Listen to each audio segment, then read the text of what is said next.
Hi everyone, my name is Melissa van Dijk, and in today's video I want to talk about the people of Kitava, because I think this famous acne observation is often used in the way that misses the most important part.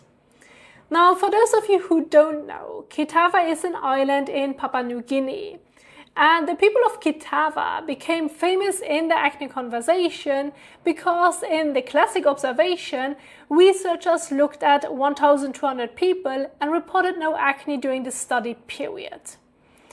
And what matters most here is the timing, because this was not a study of Kitava today after more important foods had entered the diet. This was during a period when their lifestyle and diet was still described as mostly traditional. And what did they eat? Mostly tubers, fruit, fish and coconut. And what is also interesting is what is not emphasized there. They were not described as eating a diet built around leafy greens. The famous description is not spinach, kale, lettuce, salads or green smoothies. It is tubers, fruit, fish and coconut. Maybe they ate some local leaves here and there, but the leafy greens were not the reported foundation of the diet. And I think that matters, because modern health advice often makes it sound like leafy greens are the center of a healthy diet, while this observation points much more toward tubers and fruit as the main plant foods. That already creates a problem for the way acne diet advice is often framed online, because this was not a low-carb diet.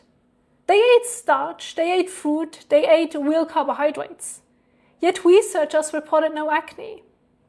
So when people take a low glycemic load acne research and turn it into carbs cause acne, or fruit causes acne, or sugar causes acne, I think that becomes way too simplistic. Glycemic load may matter, but turning that into fruit, tubers or normal carbohydrates from real food are the root cause of acne does not make sense when you look at the Kitavan observation. And this is also what I saw in my own tracking. After almost 2 years of tracking my acne, sugar was not the thing that consistently matched my breakouts. Food did confuse me at certain points, and back then I wondered if it could be residues, pesticides, ripeness, storage, or something about specific fruits. But later, when I removed the sodium-heavy foods, I could eat mango, lychee, bananas and other sweet foods without getting the same breakout pattern. So for me, fruit was not the consistent explanation. Sodium was.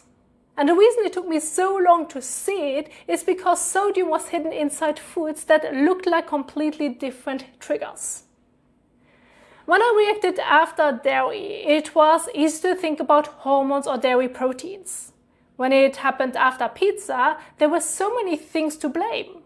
Wheat, cheese, saturated fats, processed meat, or just the fact that it was junk food.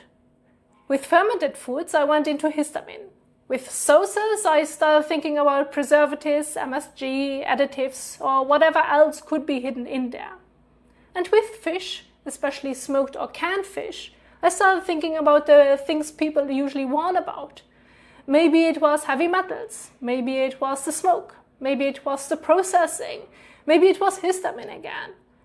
But the obvious thing sitting right in front of me was salt. The smoked fish was not just smoked, it was salty.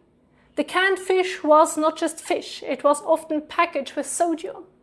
The sauces were not just sauces, they were sodium heavy. The fermented foods were not just fermented, they were salty. Once I saw that, my tracking finally made sense. And that is where I think the Kitava observation becomes so interesting. Their diet was not low in sugar, it was not low in carb, it was not based on modern health foods or leafy greens. It was a simple traditional diet based on tubers, fruit, fish and coconut, with very little processed food and very little added salt. That is the contrast I think matters. No high carb versus low carb, but real carbohydrate foods versus processed Western foods. Because in the Western diet, high glycemic foods are usually not just high glycemic. They are often bread, pizza, pastry, cereal, crackers, sauces, restaurant foods, and packaged snacks. Foods that also come with sodium, processing, oils, and a much lower potassium context. that is completely different from tubers and fruit. So the conclusion I take from this is that the Kitavan observation makes the usual acne advice look backwards. People keep pointing at sugar, fruit, starch, and carbohydrates. But the people of Kitava ate tubers and fruit, and researchers still reported no acne. What they were not eating was the sodium-heavy processed food pattern. And in my own tracking, that was exactly what matched my skin. Removing fruit was not the final piece. Removing sodium-heavy foods was. And when I look at the people of Kitava, that makes sense to me. Because the diet they were eating during the classic observation period was high in real carbohydrates and low in processed foods and added salt. So maybe the acne conversation needs to move away from asking whether carbs cause acne, because that question already points the people in the wrong direction. The better question is, what kind of food environment is this creating in the body?